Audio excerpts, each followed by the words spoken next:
하나님의 말씀 사도행전 11장 1절에서 18절까지의 말씀을 교독하겠습니다. 함께 하나님의 말씀을 받겠습니다라는 고백을 드리겠습니다. 우리의 형편과 마음을 가장 잘 아시는 하나님, 이 시간 주의 말씀을 받겠습니다. 말씀하여 주옵소서. 내게 통찰력을 주셔서 주님의 말씀대로 행하게 하시고 내 모든 삶이 오랜 순종의 길이 되게 하소서. 아멘. 사도행전 11장 1절입니다.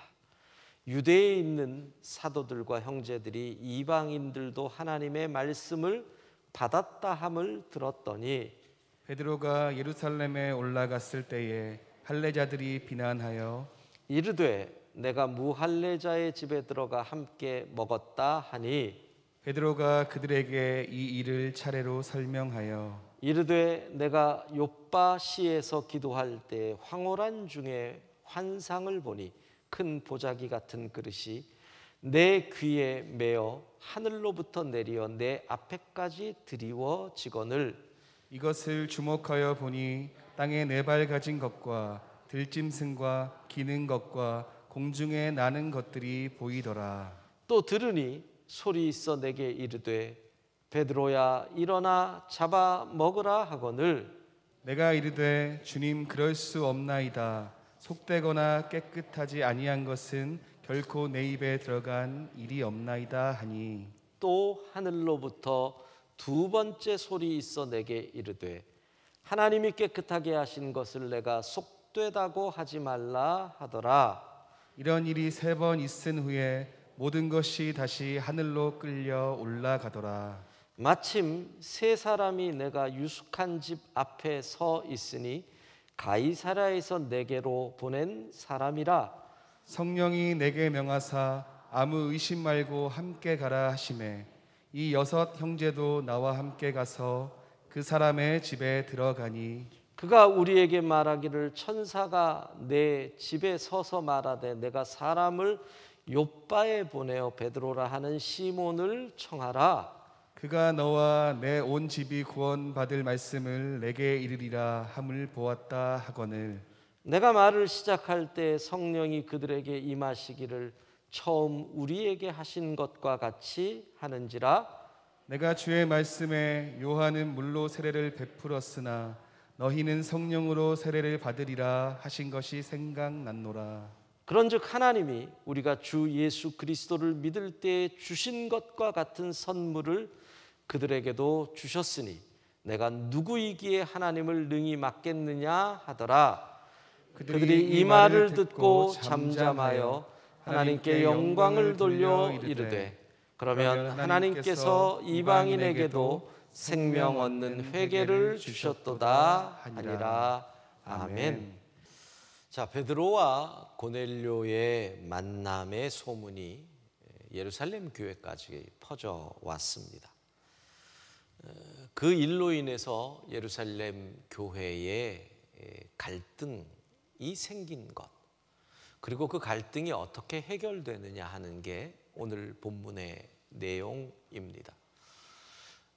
그런데 오늘 본문은 베드로가 예루살렘 교회 성도들에게 내가 왜 이방인 집에 들어가게 됐는지, 그러니까 욥바 무두장이 시몬의 집에서부터 있었던 일들을 설명을 하는 내용이 주를 이룹니다.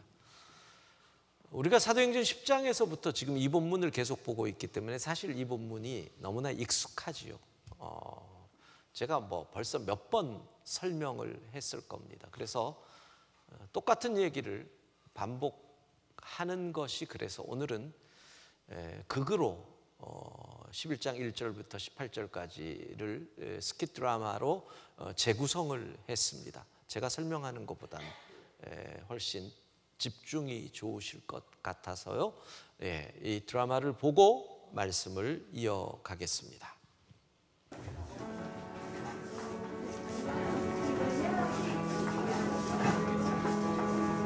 자네 그 이야기 들었는가? 아이, 무슨 이야기 말인가? 베드로가 글쎄 할례도 받지 않은 이방인의 집에 들어갔다는군. 말도 안 되는 소리 하지 마시게. 그럴 리가 있나? 아니 근데 그게 진짜인 것 같다.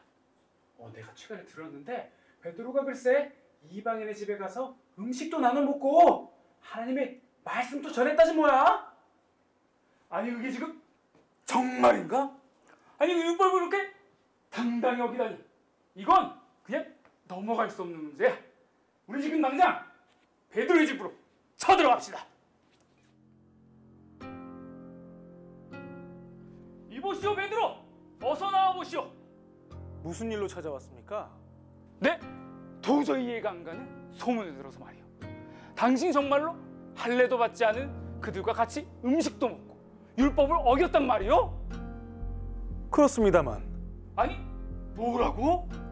그게 정말이었다니? 아니 대체 어떻게 된 겁니까? 어서 해명하세요. 선생님, 무슨 일로 이렇게 소란입니까? 잠깐 진정들 하세요. 그건 정말 신기한 일이었어. 나 역시도 상상하지 못했던 일이라오.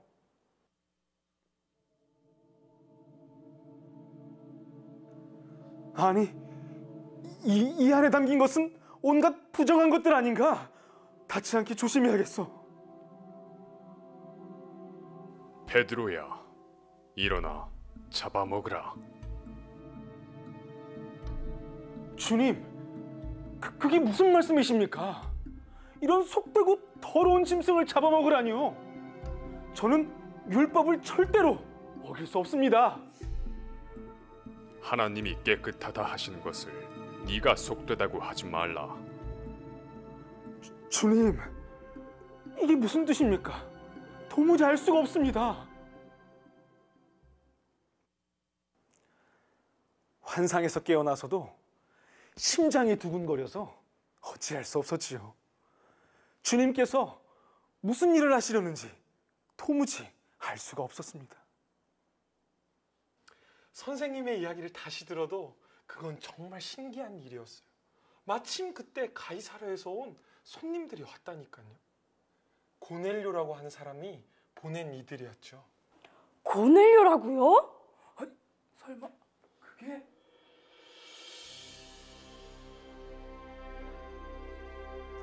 맞소, 당신들이 이렇게 놀라고 두려워하는 그 할례 받지 않은 이방인 말이요. 그런데 그때 주님께서 제게 말씀하셨지요. 아무 의심하지 말고 가라고 말이지요. 그건 분명 하나님께서 하신 일이었어요. 우리를 기다리고 있던 이들이 분명 그렇게 말했어요. 하나님이 보내신 천사가 베드로라고 하는 사람을 불러 구원을 얻게 하는 말씀을 들으라고 말이에요. 놀랍게도 그 순간 나는 똑똑히 보았지요. 우리에게도 처음 임했던 그 성령이 그들에게도 임하는 걸 말이지요. 세상에 그럴 수가. 요한은 물로 세례를 베풀었으나 너희는 성령으로 세례를 받으리라. 그 순간 왜 내게 그런 환상을 보여주셨는지 확실히 깨닫게 된 겁니다. 하나님께서 우리에게 주셨던 것과 똑같은 선물을 이방인들에게도 주셨다면 내가 감히 뭐라고 그걸 막을 수 있겠습니까? 그러면 정말로 하나님께서 이방인에게도 생명을 주셨군요. 말도 안 돼. 정말 엄청난 일이야. 하나님께서 하시는 일은 정말 놀라울 뿐이네요. 우리 다 같이 손을 잡읍시다. 주님, 이런 일을 우리에게 보여주셔서 너무나 감사합니다. 감사합니다. 감사해요. 예.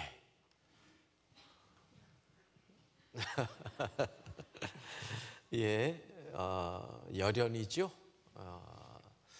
자, 우리가 사도행전 10장에서부터 계속 진행되어 온 사건들 몇 번이고 언급했던 것을 이렇게 극으로 한번 보니까 더 집중이 되는 것 같습니다.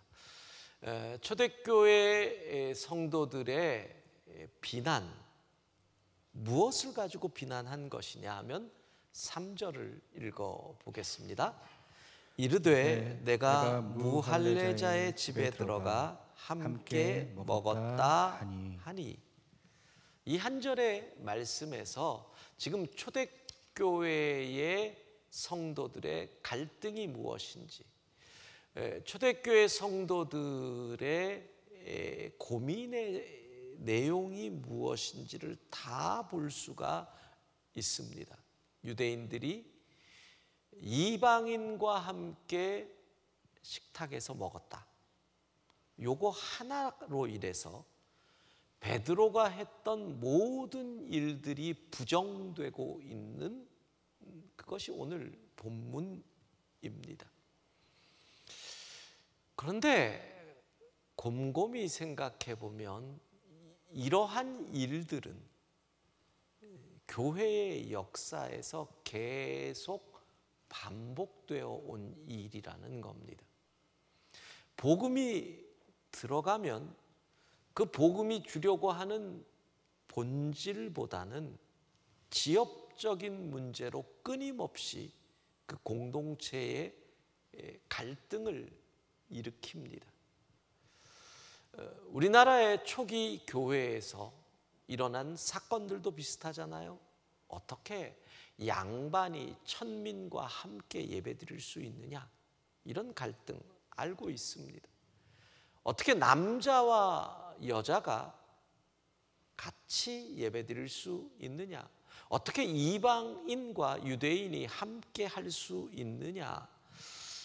그래서 이런 문제를 가지고 교회는 끊임없이 부딪힙니다. 이걸 해결하는 가운데 지금 화면에 보이는 교회처럼 교회가 분열되기도 합니다. 연동교회에서 묘동교회가 나오는 것처럼, 물론 여기는 양반과 천민의 갈등에서 한 걸음 더 나아가서 천민이 장로가 되었다라고 하는 이 갈등이 있지요. 그래서 교회는 그 문화적인 문제를 해결을 못해서 끝내 분열의 아픔을 맞기도 합니다. 어떻게 남자와 여자가 한 공간에서 예배할 수 있느냐라고 하는 문제를 해결하기 위해서 교회는 이런 지혜를 냅니다. 영천에 있는 자천교회는 예배당 한가운데 벽을 만들었습니다. 그래서 지금 사진에서 보시는 것처럼 마치 이 중앙에 벽을 쌓고 남자, 여자 이렇게 문화와 해결을 합니다. 익산에 있는 두동교회는 아예 건축을 할 때 이렇게 벽을 쌓은 게 아니라 날개 모양으로 강대상을 중앙에 두고 이쪽은 남자, 이쪽은 여자, 이렇게 이 문제를 해결을 합니다. 그러니까 교회는 끊임없이 복음이 들어올 때 이 문화와 대화하거나 설득하거나 아니면 타협을 하거나 갈등 속에서 충돌을 일으키거나 그러면서 인간의 문화를 하나님 뜻에 맞게 변화시키려고 하는 이 노력을 끊임없이 해왔다. 이게 교회의 역사인 것입니다. 자, 구체적으로 초대교회는 어떻게 하는지 우리 계속 살펴봅니다. 먼저 1, 2절 같이 읽어봅시다. 유대에 있는 사도들과 형제들이 이방인들도 하나님의 말씀을 받았다 함을 들었더니 베드로가 예루살렘에 올라갔을 때 할례자들이 비난하여. 자, 성경 말씀을 봐보세요. 자, 지금 우리의 입장에서는 중요한 게 뭐예요? 이방인들이 하나님의 말씀을 받았다. 이게 중요한 거예요. 그런데 2000년 전 초대교회 유대인들에게 있어 중요한 건 뭐예요? 어떻게 유대인이 이방인과 함께 있을 수 있느냐 하는 거죠. 어떻게 율법의 정결 예식을 어길 수 있느냐, 똑같은 겁니다. 중요한 것은 예수님을 믿고 하나님을 예배하는 것인데 어떻게 양반과 천민이 한 곳에서, 어떻게 남자와 여자가 한 곳에서, 어떻게 이방인과 유대인이 한 곳에서 이런 갈등이 일어난 것입니다. 그래서 오늘 우리는 초대교회가 이런 문제를 어떻게 해결했는지를 보면서 교회는 이런 곳이구나. 교회는 갈등을 이렇게 해결하는 곳이구나.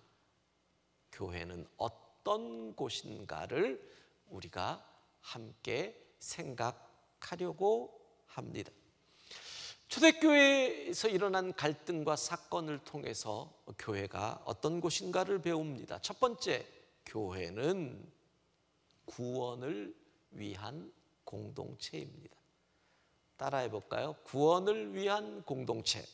구원을 위한 공동체.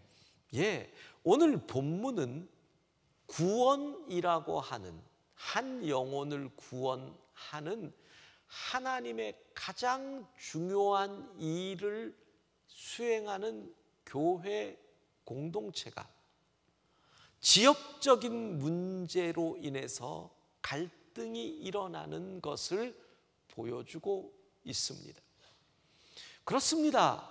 복음은 문화와 충돌할 때가 많이 있습니다. 왜냐하면 문화가 타락한 인간의 지혜가 진화하는 결과물이다. 타락한 인간의 지혜이기 때문에 물론 그 속에서는 하나님의 형상의 조각이 남아 있어 그 문화가 하나님을 찬양하는 데 사용되기도 하지만 그 문화에는 반드시 하나님을 대적하는 요소가 반짝이고 있다는 겁니다. 그래서 복음이 들어올 때 문화와 충돌할 때가 많다는 겁니다. 중요한 것은 충돌했다가 아니라 이것을 어떻게 해결하느냐, 교회는 이것을 어떻게 해결했느냐 하는 것을 보는 거죠. 여러분이 속한 어느 단체, 회사, 기관이 있을 겁니다. 그곳에 갈등이 생기거나 문제가 생길 때 어떻게 해결합니까? 요즘은 이런 표현을 쓰지요. 우리 기관, 우리 회사, 우리 부서의 핵심 가치가 무엇이냐? 핵심 가치. 그 핵심 가치에 따라서 우선순위가 정렬되는 겁니다. 사랑하는 영광의 성도 여러분, 교회의 핵심 가치가 무엇입니까? 그것은 구원입니다. 영혼을 구원하는 것입니다. 한 영혼을 구원하기 위해서 마치 잃은 양 한 마리를 찾아 온 광야를 헤매는 목자처럼 하나님이 친히 인간이 되으셔서 십자가에 죽으셨습니다. 그것이 교회의 사명입니다. 구원보다 더 중요한 일이 있을 수 없다는 것입니다. 교회는 이것을 잊으면 안 됩니다. 우리는 구원을 위한 공동체이다. 그래서 교회는 전도하는 일을 위해 고민해야 하고 어떻게 하면 구원받는 자의 수를 날마다 더할 것이냐를 놓고 기도해야 하는 것입니다. 이방인과 음식을 먹느냐 마느냐, 양반이 천민과 함께 하느냐, 남자와 여자가 어떻다, 이것은 지역적인 문제입니다. 거기에 우리가 매몰되면 안 된다. 여러분 기억하십시오. 초대교회는 그것을 정확하게 했습니다. 교회는 구원을 위한 공동체다. 얼마 전에 뉴스에 한 세상을 떠난 별세하신 한 여성의 이야기가 많이 등장을 했습니다. 루스 베이더 긴즈버그라고 하는 이 여성, 미국의 대법관이죠. 여성으로 두 번째 대법관이 되었습니다. 미국은 우리나라와 달리 대법관이 종신직이기 때문에 이분이 돌아가실 때까지 이 대법관 항암을 하면서 수술을 한 이후에도 계속 그 일을 했던 것입니다. 자, 그런데 이분은 많은 사람의 존경을 받았던 이유가 약자를 대변한, 그래서 세상을 바꾼 변호인이라는 별명을 가졌던 분입니다. 얼굴을, 사진을, 연세 드신 이후의 사진을 보면 진짜 얼굴에 깐깐 이렇게 써져 있을 정도로 아주 뭐라고 할까요? 강직한 분이었습니다. 이분이 여성 대법관으로 임명된 이후에 인터뷰 기사를 보면 이런 게 있습니다. 어느 분이 질문을 합니다. 대법관 중에 여성이 몇 명이어야 충분하다고 생각합니까? 여러분의 생각은 어떤가요? 김문일 집사님, 몇 명 정도면 될까요? 그러니까 퍼센트 어느 정도면 50%. 예, 아주 타협을 하셨습니다. 세상의 절반은 여자니까 절반 정도면 괜찮다. 예. 또 어떻게? 박 집사님, 몇 퍼센트? 어느 정도면 될 것 같습니까? 절반 정도면 될 것 같다. 예. 권 집사님, 어느 정도? 예. 예. 선생님, 이상해요. 오늘 내가 질문했을 때 저런 식으로 대답한 분들이 다 선생님들이에요. 선생님 출신들은 자기들이 그렇게 질문을 할 때 학생들이 그렇게 대답하면 되게 싫어하면서 본인들이 대답을 해야 할 때는 꼭 저렇게 한대. 그냥 묻는 말에만 대답을. 어느 정도면 충분하다고 보십니까? 3분의 1? 2분의 1? 권 집사. 예? 한 명이어도 됩니다. 근데 긴즈버그가 이렇게 대답을 합니다. 전부. 그러니까 저도 이걸 보는 순간 뭐 이런 여자가 다 있어. 뭐 이렇게 욕심이 많아. 전부가 말이 돼. 이렇게 생각을 했습니다. 차라리 권 집사님 전부여도 상관없다 그러시지. 거기서 한 명이어도 상관없다 그러니까 상당히 극우로 보이잖아요.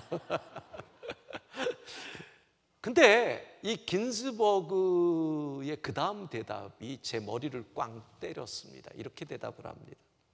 대법관 모두가 남자일 때 아무도 의문을 제기하지 않았습니다. 생각해 보니까 대법관들의 사진, 가운을 입고 모든 남자들이 저렇게 폼 잡고 앉아 있는 대법관들의 사진을 볼 때 한 번도 저게 이상하다고 생각한 적이 없습니다. 여러분은 어땠습니까? 저는 그랬습니다. 근데 왜 여성 대법관이 전부라고 할 때 나는 욕심이라고. 그래서 한번 사진을 말도 안 되게 여자 대법관처럼 만들어 봤는데 왜 그렇게 생각을 할까요? 저는 여기서 한 말을 제가 나도 모르게 만들었습니다. 우리는 상식화된 편견에 사로잡혀 있다. 상식으로 생각을 합니다. 그런데 사실은 굳어진 사고, 굳어진 틀, 굳어진 경험 때문에 상식이 아닌데, 잘못된 것인데, 편견인데 그것을 상식처럼 생각하는 그런 상식화된 편견에 사로잡혀 그것을 상식이라고 근거로 판단한다는 겁니다. 그게 내 모습이었던 거예요. 여러분 생각해 보십시오. 북쪽에서 사람들이 김정은을 최고 존엄이라 그럽니다. 그게 상식입니다. 그게 법입니다. 그걸 당연하게 여깁니다. 우리 입장에서 보면 웃기는 거죠. 말도 안 되는 거죠. 상식화된 편견에 사로잡힌 사람들. 우리나라 사람들이 상식이라고 생각하는 것 가운데 가장 큰 편견이 뭔 줄 아십니까? 혈액기질설. A형은 성격이 이렇다. B형은 이렇다. 전 세계에 대한민국과 일본 사람들만 신봉하는 말도 안 되는 구라. 과학적으로도 의학적으로도 하나도 아니라고 하는데 우리는 그걸 믿어요. 그리고 얘기를 해요. 박 목사님 혈액형이 뭐예요? 예, 말해요. O형. 아, O형이라서 그렇구나. 뭐 이런 식으로 그렇게 우리는 생각한다라는 거예요. 전 집사님 혈액형이 뭐예요? B형? B형 같지 않다. 이렇게 생각을 한다는 거예요. 나는 제일 안 기분 나쁜 게 A형 갖고 뭐라 그러는 거. 내가 A형이거든요. 아니 A형이 왜 어때서 예? 뭐 A형은 뭐 잘 삐친대더라, 뭐 소심하더래. 제 인생에 삐쳐본 적이 없는데 A형을 그런 식으로 얘기를. 이 장로님 A형? AB형. 근데 왜 잘 삐쳐요? 여러분, 그게 상식이 돼 있습니다. 얼마나 그런 게 많습니까? 어느 지방 사람은 어떻다더라. 여자는 어떻다더라. 저 유럽이나 미국 땅을 가보십시오. 흑인은 어떻다더라. 백인은 어떻다더라. 근데 그게 그 동네에서는 상식입니다. 얼마나 편견에 사로잡혀 있으면서 상식입니다. 신앙 가운데 그런 모습은 없습니까? 그들은 생각했습니다. 이방인과는 함께해서는 안 된다. 그게 그들의 법이었습니다. 그게 상식이었습니다. 하나님이 그것을 깨시는 거죠. 그렇다면 교회는 어떤 곳입니까? 첫 번째가 구원을 위한 공동체랍니다.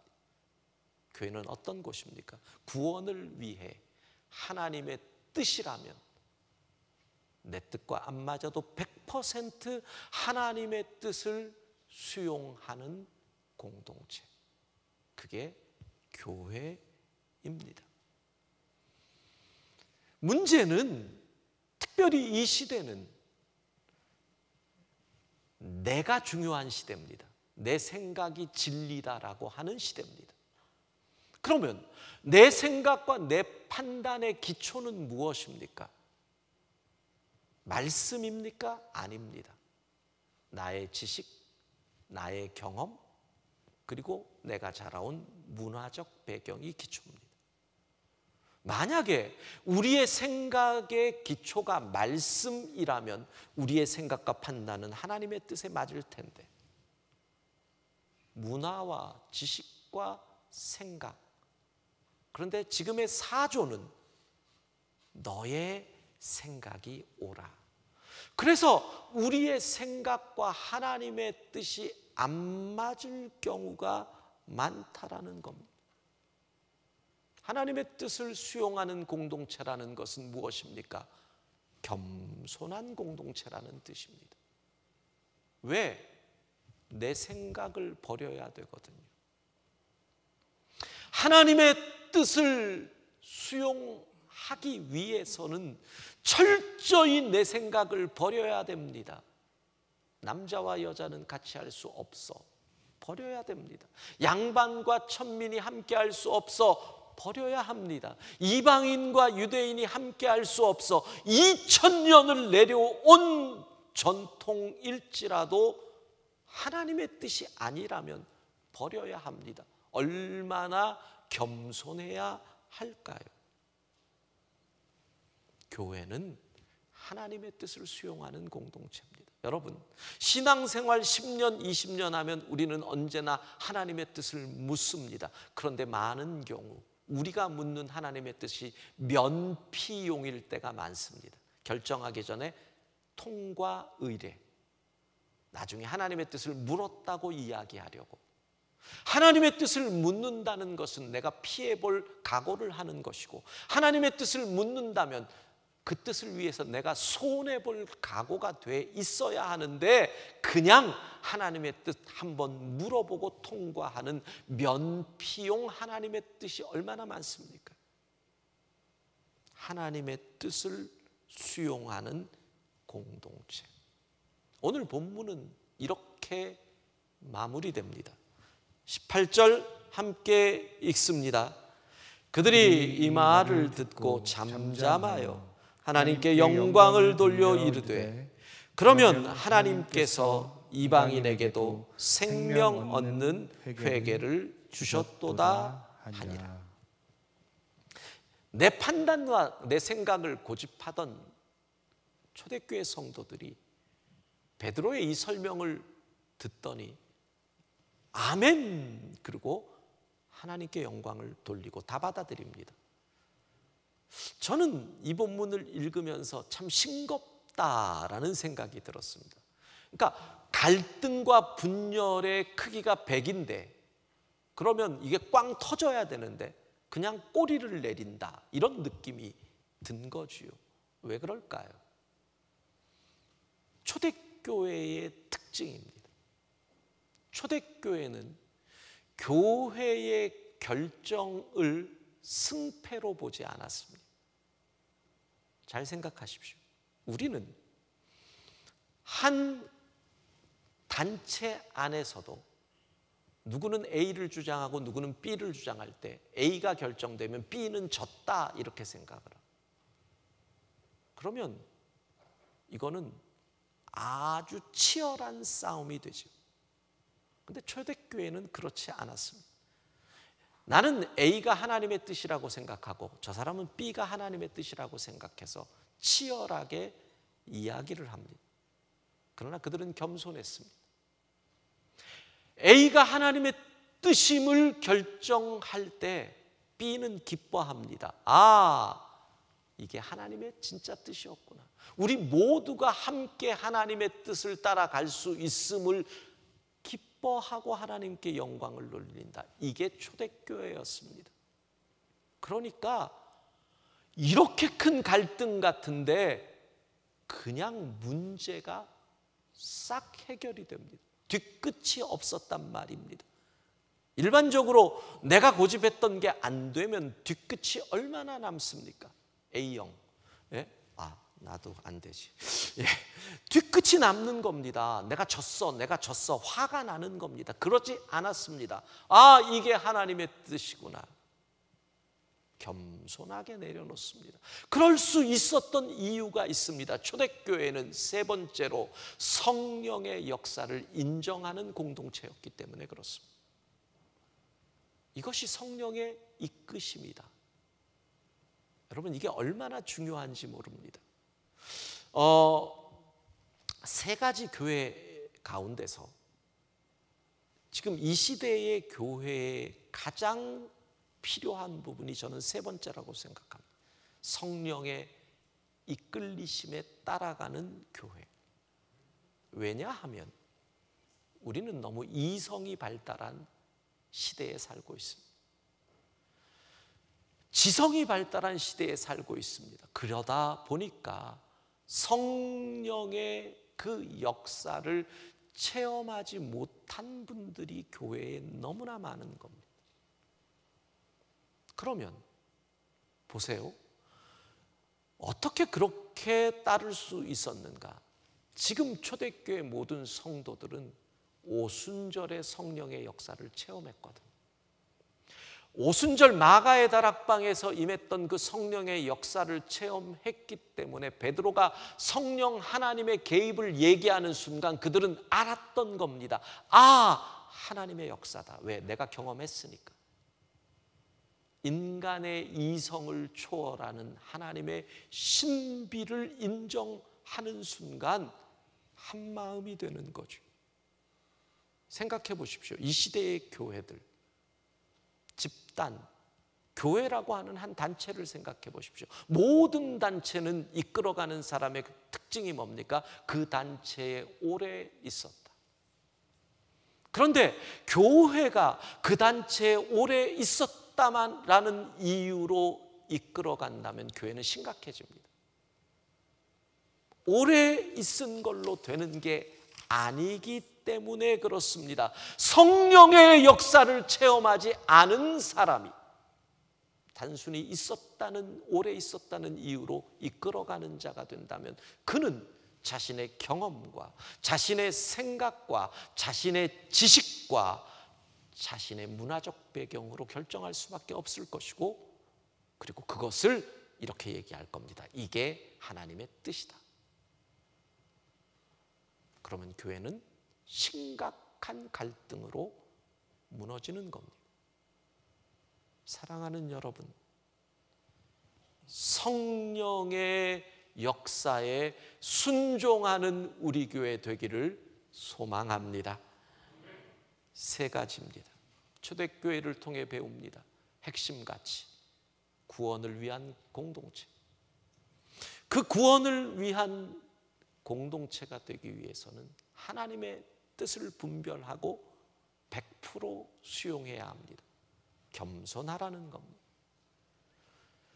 하나님의 뜻을 수용한다라는 것은 곧 성령의 인도하심에 이끌려야 한다는 겁니다. 우리 교회 이렇게 되기를 바랍니다. 기도하겠습니다. 자비하신 하나님,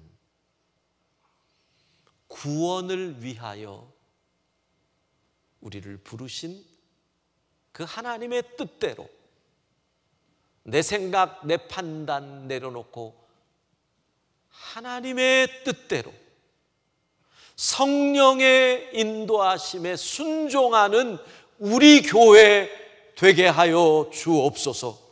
우리 교회가 이 땅의 희망인 줄로 믿습니다. 예수님 이름으로 기도합니다. 아멘.